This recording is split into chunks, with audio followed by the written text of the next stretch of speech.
Hi, everybody. Hello, everybody. Welcome. My name is Flip Filippi, and I work way up north at Cornell Cooperative Extension in St. Lawrence County, and I manage a shared use commercial kitchen here. So I look forward to diving into this. I do have quite a few slides, and I think it will answer a lot of questions, but the food production realm is so big that I'm sure you'll bound to have questions at the end, and we'll make sure to save a few minutes so that we can answer those at that time. And you can pop them into the chat at any time as you're thinking of them, and Lindsay can share them with me afterwards. And so if you did want to put into the chat, I am sort of curious, are there food entrepreneurs that are joining us today? So maybe if you do already have a food business, what's the name of that business and where you're located? I would love to meet you. And so just to give you a sense of the session, so I'll tell you a little bit about my background, and then we'll hear about thinking about who is actually regulating food products in USA, New York State, your region, and then the different types of registrations and licenses. So as I mentioned, it is a very big topic, so we can't get to every little thing. Like as a sneak peek, we're not really going to be talking about seafood. And like butchering animals, but we are going to be talking about prepared food, acidified foods, shelf stable foods. So it's a very big topic. But I'd love to hear your questions, and we will, as always, Extension would love to direct you to the right spot to get your questions answered. And so I'm up here on the Extension Learning Farm in Canton, New York. And as the Ag and Local Food Program Leader, I manage a shared use facility on site called the Harvest Kitchen, but then also do programming throughout the year and one-on-one consultations with food entrepreneurs. And then we do general programming to tie people to their landscape and what can be grown and produced in their area. So the Harvest Kitchen is rented out. Our anchor tenant is a fresh cut farm to school program. So the top picture, they process a couple thousand pounds of fresh cut stuff every week that goes to 20 area schools. But then we also rent out to food entrepreneurs like caterers, food trucks, and things like that, and then have our own local food cooking classes. So we have built out some courses over the years, and we've been doing it in earnest the last 2 years through funding with the USDA, because we do get so many questions about what can I make? How do I make it? What are the rules for labeling? Who is responsible for regulating that product? And so in the winter, both just ended this 2026 and in 2027, January to March, we offer the Ag and Food Producers Academy. So that would be like 4 week classes, for example, like food production with the 20C license, rather than, a lunchtime together, since the topic is so big. So I did grow up here in the North Country. My background is in homesteading and agriculture. Understanding what's seasonally available and connecting to that is really near and dear to my heart. So I really enjoy connecting with the land, but also being able to gain the skills for myself and for others to be able to use that food. And I think that really helps make a difference in feeling connected to our farmers and the soil and the foods that nourish us. So diving into what you came to hear about today, I think some of these things you might already know, but just to get the lay of the land, we have regulation in the US, and the two kind of meta bodies are the Food and Drug Administration and the USDA. So those two federal groups are the ones that have all of the rules, and they can be found online, but sometimes they can be dense about which types of food products what are the rules for any given food product. So in New York State, kind of the boots on the ground, I would call them, would be New York State Agriculture and Markets, which is what we're going to basically talk about predominantly this whole session, but then also New York State Department of Health. So, if you're going out to your favorite restaurant, for example, they're going to have a food service permit, and that food service permit is going to be through the Department of Health. Or if you go to the county fair and you get a hot dog, that hot dog is going to be, they're going to have a mobile vending permit, and that's going to be Department of Health. We're mostly talking about the ag and markets side today. And so things that we aren't necessarily talking about. So dairy has kind of its own web of rules and regulations and inspections, alcohol as well. And then, thinking about, the USDA slaughterhouse or something like that. So those are all, there's many other types of value-added production, but Lindsay and I spoke about just kind of focusing in on the home processing registration and the 20C food processing. So we'll start off with, this is an example that I use just to sort of, I know when you ask a question and someone says, well, the answer is it depends. It's not really particularly gratifying, but this is an example that starts to show some of the complexity of the food landscape. So if you, all three examples are an apple pie. And so if you said, oh, I want to sell apple pies to my neighbors, or I want to go to the farmer's market, you in your home, for no fee, could apply for a home processing registration, bake 2 crusted fruit pies, go to that farmer's market or have a farm stand, and you could sell those whole pies. And there would be no additional regulation to do that. Maybe it took off, it was super popular, and you're like, okay, I want to start freezing my pies. I want to start making pallets of them, and they're going to go downstate, and I'm going to get into a distributor and all that stuff. As soon as you move into that frozen pie realm or you're wholesaling it around, then you're moving into the 20C food processing license with Ag and Markets. But the third example, so all of them are apple pie, but the third example is, if you want to sell people a slice of warm pie that they're going to eat right away, then that is where we'd fall into food service the same way restaurants and things like that are, or a mobile vending permit. So they're all apple pie, but depending on the way that you're preparing it, the way, if it is packaged or not, and the way it's packaged, and then what its ultimate distribution method, depend on who your regulator is and the types of record keeping that you would need to keep. So thinking of the home processing registration, I didn't actually, let me check over. Does anyone have a home processing registration now? I'm curious about that. Let me open up the chat. There we go. Oh yes, so the pictures are local. Almost all the pictures that you see, we offer free professional photo shoots for our producers in our region. So it looks like a couple people do have home processing registration. So some of this might be familiar to some of the group. But essentially, if you're thinking about food entrepreneurship, the home processing registration will be the most affordable and the most limited in the scope of the foods that you could do. So if you think of our neighbors or community, if you thought of like 150 years ago, this is actually a little bit of a philosophical thing.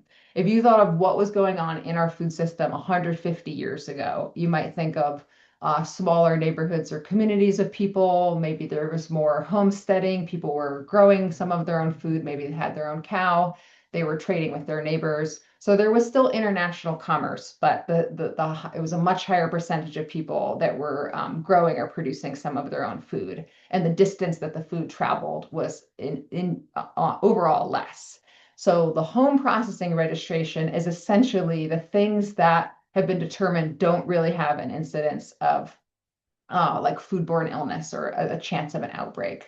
So if you fast forward through this 150 years and the way that our food system has grown, gotten more complicated, gotten even more international with our trade routes, instead of you making that one apple pie and giving it to your neighbor, people are making tens of thousands of them in one day, and they're going all over the world. So that changes the chance and the points in the process where they could become unsafe or there could be a problem. Like it becomes unfrozen and then it refreezes and then it's sitting in a warm area. So there's more chance that something could go wrong when you expand and amplify the food system in that way. So the home processing registration, the way I describe it is it's basically the foods that if someone made it in their home and then they went to the farmer's market, but they left 2 of the boxes in their car all day long in the middle of the July sun, and they went there at the end of the day and they went back, and that food would still technically be edible. It wouldn't be that tuna salad, that was just sitting in the hot car, getting contaminated with microorganisms. It wouldn't have things growing in it, so they'd be considered not hazardous. So the home processing registration is New York State's version of those cottage food laws. So every state has slightly different rules. Some of them may be similar, but what we call, if someone generally says cottage food laws, here in New York State, we call it the home processing registration. So the information's available online. You can find the application online, and it's all pretty easy to see. And it's very, very specific group of foods. So you could sell from your property, you could sell at events and fairs and farmers markets. You could sell to small outlets and regions in your area. You could even sell online as long as you weren't selling across state lines. And then that where you apply for that registration is specifically your home. And so it's meant to be a place that you have made this very limited group of foods that are not hazardous, essentially. You've prepackaged them at the point when you made them, and then you label this and you sell it either on site or off site. So part of the reason the limitations, there's so much stringency in the limitations is in the eyes of ag and markets or FDA, they don't want home processing registration businesses to be like multi-million-dollar businesses. They want them to be somewhat small and contained so that the chance of a foodborne illness or outbreak or a problem would be very, very minimal if something happens. So that's why the limited in the types of foods that can be made, and it's somewhat limiting in the size because you're still supposed to be using ordinary kitchen facilities. I kind of already mentioned you can't sell across state lines, but you're also not supposed to simultaneously have other licenses and permits. So in New York State, if you are making things at home and then it's really popular, people love it, and you say, okay, now I want to do the 20C, Ag and Markets doesn't want you making the cookies still at home, but then making the pickles in the 20C. Now that you have that commercial facility, they want you to graduate into that space and then safely prepare and sell all of that food from that licensed facility. So thinking about the foods that you can make, so this stuff is all listed online. I am going to scoot through it pretty quickly, but you'll be able to find the list. I've just organized them kind of by type in the next few slides. So the bread category is really, really big. And so there's lots of different baked goods that you can make. Things that you cannot make are, for example, zucchini breads or carrot cakes and things like that. You could put something like blueberries. Fresh blueberries would be considered a high acid fruit. So you could put something like that into a baked good, or you could buy something that was commercially dried, like you could have like dried cranberries and you could throw that into a scone or something like that. But this is the list of the breads that you could make at home. And you can see that double crusted fruit pie, even that second layer of dough over the top, they're kind of seeing that as a protective barrier. So you can't be doing like open tarts and things like that with exposed fruit.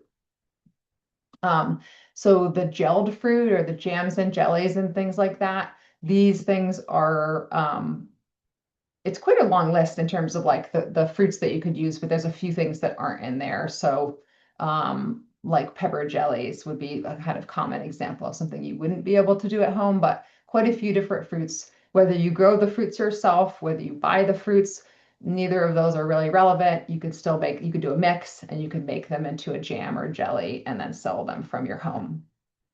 So when talking about that high acid or low pH, what does that even mean? So you might have seen the pH scale before. So it ranges all the way down. The acidic end is the lower numbers. So 1 all the way up to 7 in the middle as neutral, and then up to 14. So most of our foods fall lower on the scale. So they're more acidic or slightly basic, but you can see that black line basically. So 4.2 or 4.6 is kind of the cutoff line. And so all of the things when I mentioned about the high acid fruits, those fruits would just naturally be on the left side of the scale. So they're naturally acid. They don't need to be acidified.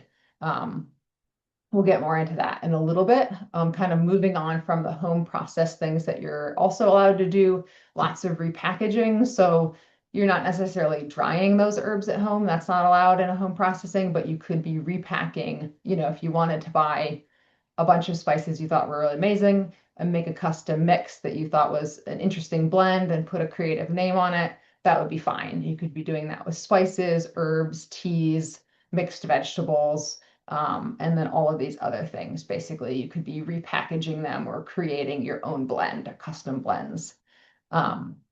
And you can see the repackaging candy excluding chocolate.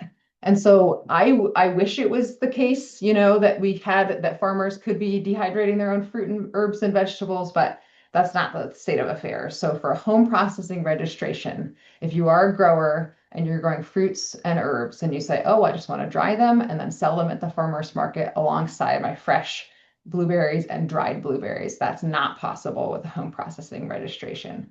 It's possible to do it, but you would be doing it in a 20C facility that would be licensed and inspected. And I don't think I really said it yet, but when you think about the home processing registration, it is just a registration. There is not an inspection. And so that's why another reason why the list is so limited and specific. They're not coming into your home, looking around your house. And so kind of keep that in mind as you're buying things in a home kitchen. It could be completely safe, but there isn't a person that has gone in and inspected that space. There's lots of different sweet things that you could make with home processing registration. You're not able to do tempered chocolates, and you're not able to do like candy melts and toppings on that, but there are quite a few different baked goods that you can make and different sugar confections. And then the crispy items. So I think it's actually interesting that you can make vegetable chips, but the vegetable chips are supposed to be deep fried, air fried, or baked, not dehydrated. I think that is an interesting point in the list. But these are the dried and crispy things that you could make with a home processing registration.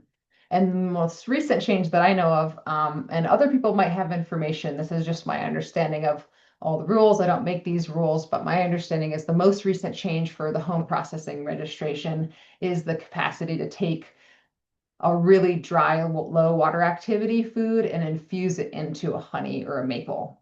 So this didn't used to be allowed, all of that. As soon as you throw the cinnamon stick into the honey, in the past, that was a 20C food processing activity, but now you can do that with those things with a home processing registration. So I did kind of throw that example in there that if you were taking that dried hot pepper, maybe you commercially purchased a dried hot pepper and you wanted to make a hot honey, you could do that with a home processing registration, but you would not be able to take a fresh, moist pepper and introduce that moisture into the honey, which would change the water activity. And so there would be some concern about doing that at home with no oversight or regulation. And so, yeah, so you might have noticed with that list, and I kind of gave that example of like leaving it in the car all day long, which I don't recommend. It just might happen. If anything requires freezing, if anything requires refrigeration, it's not supposed to be made at home. And that kind of segues into thinking about, how things grow and become unsafe microbiologically. But if a food requires refrigeration, so a quiche would be a great example. So you could make that two-crusted fruit pie and it wouldn't require refrigeration. But if you took those eggs, whipped them up, and baked them, even after taking them out of the oven, they would, to stay safe, if you didn't eat it right away, need to be refrigerated. So that would be something that you would not be able to make at home. And so this is the list. So I think bakers are often disappointed to hear you couldn't be making like a buttercream frosting in a home processing registration. Anything with alcohol, you can't be doing that. And then any of these acidified foods or fermented acid foods, these pickles and sauerkrauts and salsas. So those are the items that you can't make at home. And these are all things that you could make. Well, let's see, let me not the dairy, meat, and poultry products, but everything else. These are items that you could then make with a 20C food processing license. So if you're interested in doing the home processing registration, as I mentioned, it isn't an inspection or a license technically, it's a registration or a permit. So you're basically letting New York State Ag and Markets know, this is where I live, these are the types of foods that I make. If you were on a well water instead of a municipal supply that was just naturally tested, if you're on that well water, you'd have to get a clean water test and send in those results when you send in the registration. In the last year, there's been a lot of staffing shortages at New York State Ag and Markets for this. So I think a couple of years ago, people might hear back within a few weeks. But now I would say leave a long lead time because you may not hear back as quickly as you would like. And then it looks like someone has how you could make vegetable chips in a home kitchen if you can't cut them. I think it's a really that's an interesting one. So if you're making those chips, I think they are being cut. I think it's an unusual loophole in the list. I was surprised to see the vegetable chips on there, to answer your question, Nancy. Or not really answer it, I said, but address it. And so the home processing registration is a single sheet. You could fill it out online and download it, or you could print it off, fill it in, and you could email it to them or mail it to them. If you do those things and you call back to check in, they actually specifically mention on their message, if you're just checking to call in about the inquiry about the state of your application, they don't actually respond to those. So if you called in specifically and said, am I allowed to do this? Or I don't know how this works, they'll call you back. But if you just say, oh, did you get my application I sent in last week? They're too booked to be able to respond to inquiries like that at this time. So yeah, so you can email, this is the email specific to that home processing registration. And I did share some materials with Lindsay, so I think if she hasn't already, is going to email the whole group quite a few different links and resources, everything that's within this presentation. So we're doing okay on time. I'm at 20 after. So this next section, which is a similar amount of time, is going to be talking about the 20C food processing license. And this is the one, it is a little bit more complicated, but we're going to dig into it together. So the 20C food processing license, some people say like, oh, do I have to do this in a commercial kitchen? Or people call it the commercial kitchen license. But essentially, the 20C, the home processing is packaged food. So if you bake that batch of cookies and then you put them in a bag and you bring them to the farmer's market. So the 20C is the larger scale version of that packaging. So as compared to that hot dog that we talked about at the food truck. So those are all considered prepared foods. And so we're talking about food processing where you alter the form of the food and then you're packaging it in something, usually for people to eat later, though not always. So that would apply to, the thousands of things that you see in the grocery store, but these food manufacturers, wholesale bakeries, big processing plants. But it does also apply to like the deli counter and stuff that you see at the grocery store, because they are cutting that meat or cheese, but then they are packaging it and labeling it for you to eat later. So if you were interested in the 20C license, you could also find the application online. It's only 3 pages.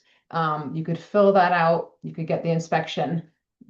But the thing that is the couple steps that don't exist in the home processing registration that do exist in the 20C is, if you've heard of someone talk about a schedule process or a recipe approval, which we're going to talk about in just a minute, there is no recipe approval required for any product made in a home processing registration.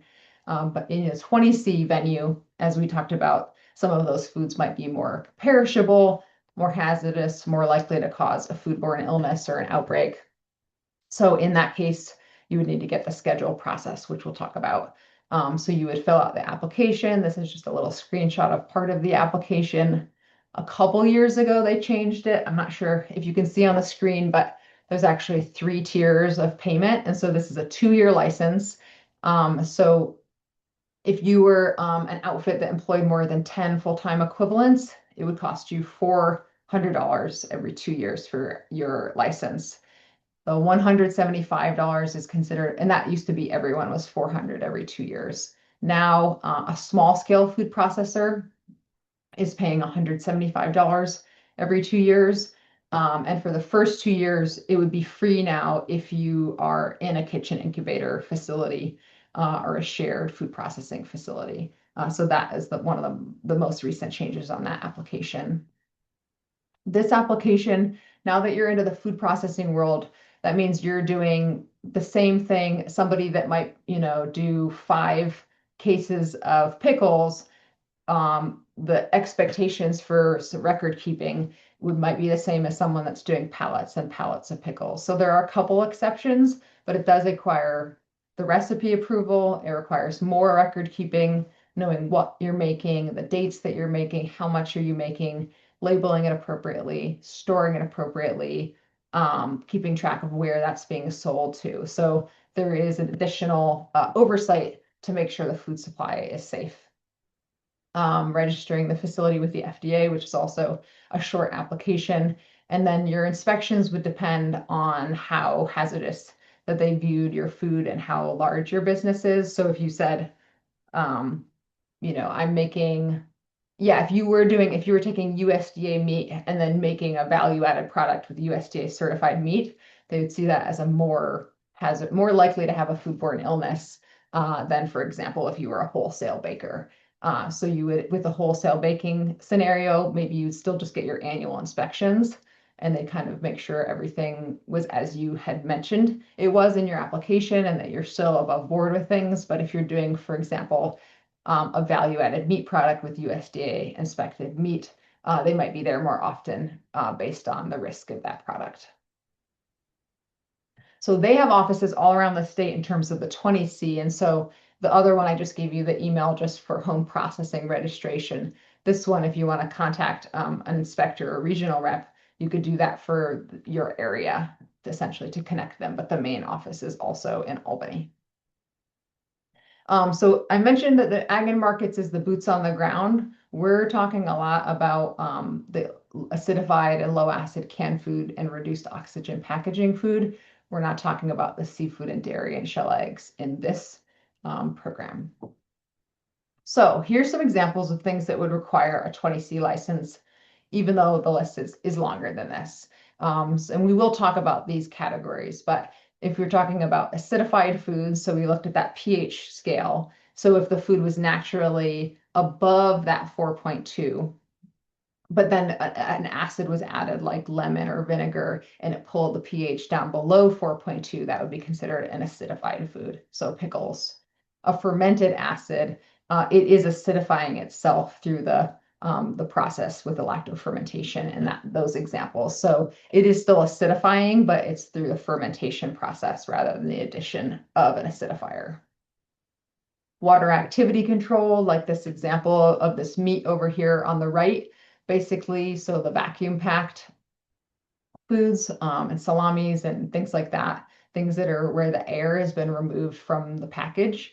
That would be an example of that vacuum packed food. And then the low acid canned foods are things where it's the other part of that pH scale where you aren't pulling it below 4.2 for the pH.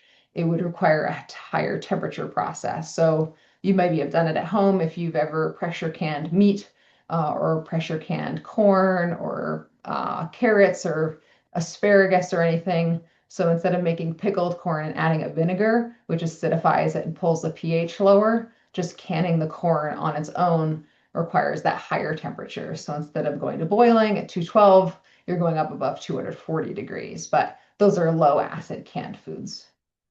And then, yeah, the frozen, like the apple pie that we spoke about, lots of different entrees and frozen vegetables and things like that. Okay. Yeah, so the food product classifications. So the reason that there are classifications, if you think about the intention of the USDA and the FDA is to keep our food supply safe and that people, when they have a financial transaction, you give me $12 and I give you this quart of salsa, for example, you have this financial transaction and those regulatory bodies are in place to make sure that if someone's getting paid to be doing something like making salsa and selling it to everyone, that they've done it in a safe manner. And the way that they figure out, well, what is even a safe manner? Like, what's the way to handle this food? Then that it could be stored for later and sold to someone in the next county or in the next state or in the next country is by understanding how those foods behave. And so all of the foods and the ways that they could be value added have been split into different classifications so that you could understand how that food behaves in those environments, essentially.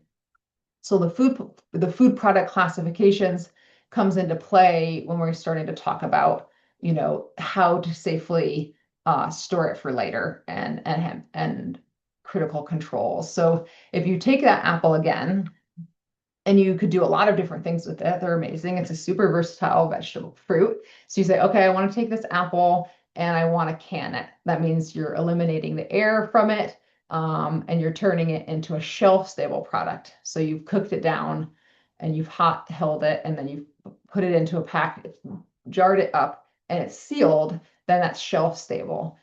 So when you're thinking about making it shelf stable versus making it into cider vinegar, the way that you could safely do that would vary. And we'll get into the critical controls in just a minute.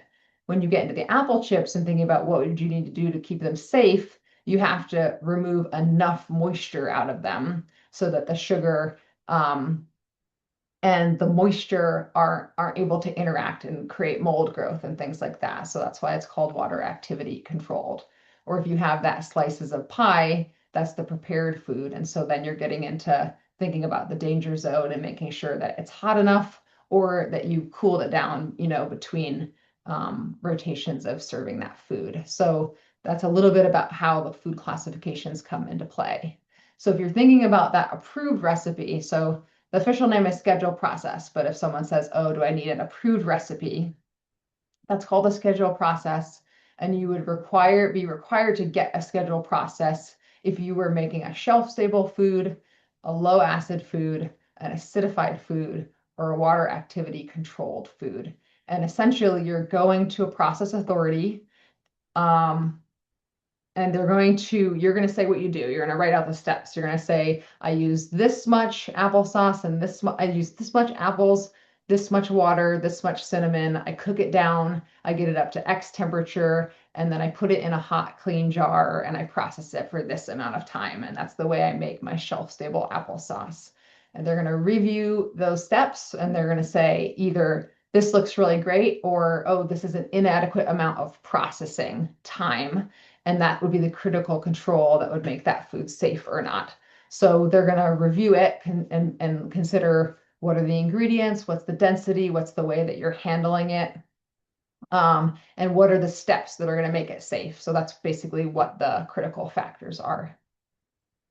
So examples of critical control points, basically where you could make food safer or less safe depending on how you handle them. So the amount of time that you're cooking them, what temperature or how hot are you cooking it to, how quickly you move it through the danger zone. So being hot to being now back to the refrigerated temperature, having the proper acidity, or how active the water is in that item. So these are the things that a process authority would look into. So you don't necessarily need to be an expert in all of these things, but getting an understanding of what a process authority is looking at would help when you're putting together your recipe.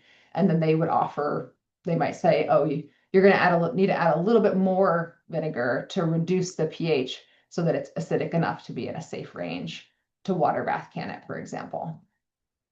So these are the types of tools you might use. Some of them you could be using and would be using in a 20C location. So for example, thermometer and pH meters for certain foods would be very common in a 20C environment of your own, whereas water activity meters are a little pricier and you would do a quarterly testing with a lab of your choice if the food that you were making was water activity controlled.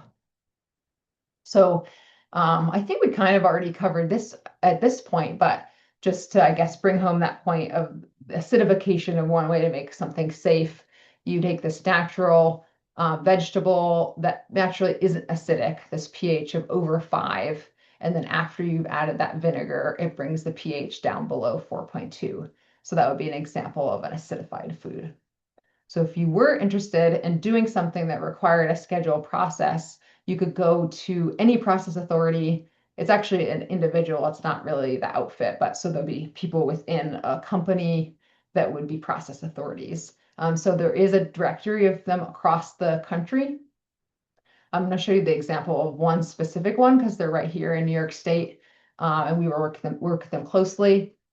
But an example of a reason you might not go to the Cornell Food Venture Center is if maybe you're doing a very specialized product and there's a different process authority that has a lot of experience with it. So maybe you are trying to do a seafood product, something that's less common in New York, and maybe you see a process authority in Alaska that does that kind of thing all the time, and they have that expertise to guide you and make a safe product. So the Cornell Food Venture Center is right here in New York State in Geneva. And they have great services and a wide array of services. And so you could use them or any other process authority to get your schedule process. As of now, it's a one-time thing that you would get your process approved. You get your recipe back, and then each time you made each batch, you would follow that recipe and make sure you tracked the critical controls. So if temperature was the critical control, you would track that for each batch and mark it down on your record-keeping sheet. So as of now, it is just a one-off, but I could see in the future if they might have people reapply to confirm their products, but it hasn't happened yet. I just have this slide on here kind of to compare, the home realm, which as we mentioned, isn't inspected or regulated, versus a commercial realm, which would be inspected. And so when you get into that commercial realm, there's sort of expectations about the construction of those facilities. And I also just wanted to mention this because many different things could be a commercial kitchen. So you could, if you have a farm, you could be building, or a property, you could be building a small commercial kitchen on your own property. You could be renting someone else's church facility or in a shared use space like the Harvest Kitchen that we use. You could be having someone else actually make the food. So a co-packer or a private labeler could be making your food product, but putting your label on it. So there are a lot of ways to kind of crack that nut in terms of where is the food being made, who is making it, and what expertise is involved to help you do it. I would encourage people, whether you use this spreadsheet or another spreadsheet, but think about the input costs. I find that when folks come, they often come with really good, interesting, delicious recipe ideas. And sometimes they learn it's going to work totally fine. And sometimes they learn that the amount of volume that they would need would either be difficult to do in their home kitchen, or it's beyond what they really want to start out doing in terms of making the numbers work. So this is a series of cost calculators. So you could choose if it was a facility that you were renting by the hour or having a long-term lease, or it's something you built out. And you can include like what equipment you need, how long would a batch take, how many employees would be doing it. But I find them a helpful jumping off point to get a sense of how much does it cost to make your product. And as I wrap up here, I think just thinking about leaving yourself lots of time and grace to do it, you'll just come across so many, so many unexpected decisions that you'll have to make. And so some things, if you know what you're really good at and the parts that you really enjoy, then you can kind of farm out the parts that either aren't as enjoyable to you, or it's so specialized that just having another set of eyes or that expertise would really help. So an example of that could be, your bookkeeping, but it could be also developing your website or creating a brand that resonated with you and your products. Also think about zoning and planning. We didn't get into it. We don't have the time for this session. But sometimes, someone might mistakenly think because they own their property, then they could run their business out of it. But it does depend on what the zoning and the code says in your area. And you might have to submit paperwork to your town. You might be able to do it, but you can't do it with customers coming and selling right at your doorstep. There might be some restrictions on that. And then just, get a sense of how much it actually costs to do it. I think it's easy when we're excited and passionate in the beginning stages to just throw everything at it. And it's just it will make it easier in the future to make decisions that will help bring you in the right direction if you get a sense of what you're actually spending. And so, I'm happy to share with the group and learn more about what you're interested in doing and answer your questions.